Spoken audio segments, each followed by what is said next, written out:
എല്ലാ ഇന്ത്യക്കാർക്കും സന്തോഷത്തിന്റെയും അഭിമാനത്തിന്റെയും നിമിഷമായിരുന്നു പ്രധാനമന്ത്രി നരേന്ദ്രമോദിക്ക് കുവൈറ്റിന്റെ പരമോന്നത സിവിലിയൻ ബഹുമതി ലഭിച്ചത്. അത് ചരിത്രപരമായ അംഗീകാരമാണ്. ബി.ജെ.പി. നേതാവായ CR കേശവന്റെ വാക്കുകളാണിത്. ചരിത്രത്തിന്റെ ഈ നിർണായക ഘട്ടത്തിൽ പ്രധാനമന്ത്രി നരേന്ദ്രമോദി നമ്മുടെ രാജ്യത്തെ നയിക്കാനും വഴികാട്ടുവാനും സാധിച്ചതിൽ ഞങ്ങൾ ഭാഗ്യവാന്മാരാണ് എന്ന് അദ്ദേഹം പറഞ്ഞു. ഒരു ഇന്ത്യൻ രാഷ്ട്രീയ തലവനോ ഇന്ത്യൻ പ്രധാനമന്ത്രിയോ കുവൈറ്റിന്റെ ഈ മഹത്തായ വിശേഷണത്തിന് അർഹരാകുന്നത് ഒരുപക്ഷെ ഇതാദ്യമായിരിക്കും. ഇത് എല്ലാ ഇന്ത്യക്കാർക്കും വലിയ സന്തോഷത്തിന്റെയും അഭിമാനത്തിന്റെയും ബഹുമാനത്തിന്റെയും നിമിഷമായിരുന്നു. പ്രധാനമന്ത്രി ഈ അവാർഡ് രാജ്യത്തിന് സമർപ്പിച്ചുവെന്നും അദ്ദേഹം കൂട്ടിച്ചേർത്തു.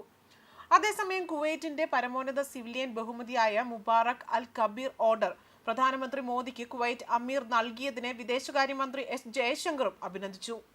ഗൾഫ് മേഖലയിലുള്ള ഇന്ത്യയുടെ ബന്ധം ശക്തിപ്പെടുത്തുന്നതിൽ പ്രധാനമന്ത്രി നരേന്ദ്രമോദിയുടെ നേതൃത്വത്തെ ആദരിക്കുന്നുവെന്നും ജയശങ്കർ പറഞ്ഞു. അതേസമയം കുവൈറ്റ് നൽകിയ ആദരം ഭാരതത്തിലെ ജനങ്ങൾക്കായി സമർപ്പിക്കുന്നുവെന്നും പ്രധാനമന്ത്രി കഴിഞ്ഞ ദിവസം പറഞ്ഞിരുന്നു. കുവൈറ്റിന്റെ പരമോന്നത സിവിലിയൻ ബഹുമതി കുവൈറ്റ് അമീറിൽ നിന്ന് സ്വീകരിക്കാൻ കഴിഞ്ഞതിൽ വലിയ അംഗീകാരമായി കരുതുന്നുവെന്നും ഈ നേട്ടം ഭാരതത്തിലെ ജനങ്ങൾക്ക് സമർപ്പിക്കുന്നുവെന്നുമാണ് പ്രധാനമന്ത്രി പറഞ്ഞത്. ഇന്ത്യ കുവൈറ്റ് സുഹൃത്ത് ബന്ധത്തിനുള്ള അംഗീകാരം കൂടിയാണ് ഈ പുരസ്കാരമെന്നും അദ്ദേഹം കൂട്ടിച്ചേർത്തിരുന്നു. പുരസ്കാരം ലഭിച്ചതിനു പിന്നാലെ എക്സിൽ പങ്കുവച്ച പോസ്റ്റിലൂടെയായിരുന്നു നരേന്ദ്രമോദി ഇക്കാര്യങ്ങൾ അറിയിച്ചതും. കുവൈറ്റ് അമീർ അവാർഡ് സമ്മാനിക്കുന്ന ചിത്രങ്ങളും അദ്ദേഹം എക്സിൽ പങ്കുവച്ചിരുന്നു. പുരസ്കാരദാനത്തിന് മുന്നോടിയായി കുവൈറ്റ് അമീറുമായി കൂടിക്കാഴ്ച നടത്തിയ നരേന്ദ്രമോദി നിരവധി വിഷയങ്ങളിൽ ചർച്ച നടത്തുകയും ചെയ്തിരുന്നു. ഫാർമസ്യൂട്ടിക്കൽസ്, IT, ഫിൻടെക്, അടിസ്ഥാന സൗകര്യങ്ങൾ, സുരക്ഷ എന്നീ മേഖലയിൽ സഹകരണം വർദ്ധിപ്പിക്കാൻ ഇരു രാജ്യങ്ങളും ധാരണയായി. ഇന്ത്യയും കുവൈറ്റും തമ്മിലുള്ള ബന്ധം തന്ത്രപ്രധാനമായ പങ്കാളിത്തമായി ഉയർത്തുമെന്നും ഈ സൗഹൃദം വരും കാലങ്ങളിൽ കൂടുതൽ ശക്തമാകുമെന്നും പ്രതീക്ഷിക്കുന്നതായും മോദി എക്സിൽ കുറിച്ചു. കുവൈറ്റ് അമീർ ഷെയ്ഖ് മെഷൽ അൽ അഹമ്മദ് അൽ ജാബർ അൽ സഹബുമായി കൂടിക്കാഴ്ച നടത്തിയതിന്റെ ചിത്രങ്ങളും ഇന്ത്യൻ പ്രധാനമന്ത്രി എക്സിൽ പങ്കുവച്ചിരുന്നു. കുവൈറ്റിൽ ദ്വിദിന സന്ദർശനത്തിനായാണ് പ്രധാനമന്ത്രി നരേന്ദ്രമോദി എത്തിയത്. 43 വർഷത്തെ ഇടവേളയ്ക്ക് ശേഷം കുവൈറ്റിലെത്തുന്ന ആദ്യ ഇന്ത്യൻ പ്രധാനമന്ത്രിയാണ് നരേന്ദ്രമോദി.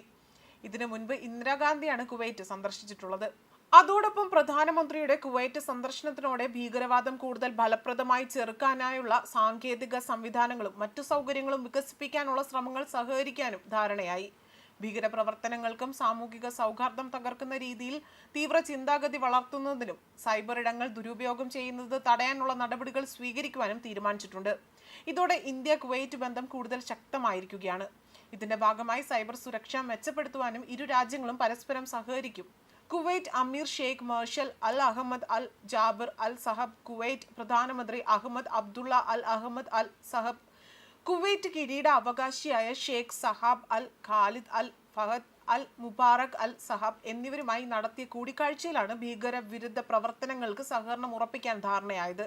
എല്ലാ രൂപത്തിലും ഭാവത്തിലുമുള്ള ഭീകരവാദ പ്രവർത്തനങ്ങളെ ആകസ്മികമായി അപലപിക്കുന്നുവെന്നായിരുന്നു ഇരു രാജ്യങ്ങളും പുറത്തിറക്കിയ സംയുക്ത പ്രസ്താവനയിൽ വ്യക്തമാക്കിയിരിക്കുന്നത്. പ്രധാനമന്ത്രി നരേന്ദ്രമോദിയുടെ കഴിഞ്ഞ 2 ദിവസത്തെ കുവൈറ്റ് സന്ദർശനം ഏറെ പ്രാധാന്യം അർഹിക്കുന്നതാണ്. കുവൈറ്റ് മാത്രമല്ല, ഗൾഫ് രാജ്യങ്ങളുമായി മൊത്തത്തിൽ ഇന്ത്യക്കും വൈകാരികമായ അടുപ്പമുണ്ട്. മലയാളികൾ അടക്കം ലക്ഷക്കണക്കിന് ഇന്ത്യക്കാർ ഗൾഫ് രാജ്യങ്ങളിലുണ്ട് എന്നതാണ് അതിന് കാരണമായിട്ടുള്ളത്.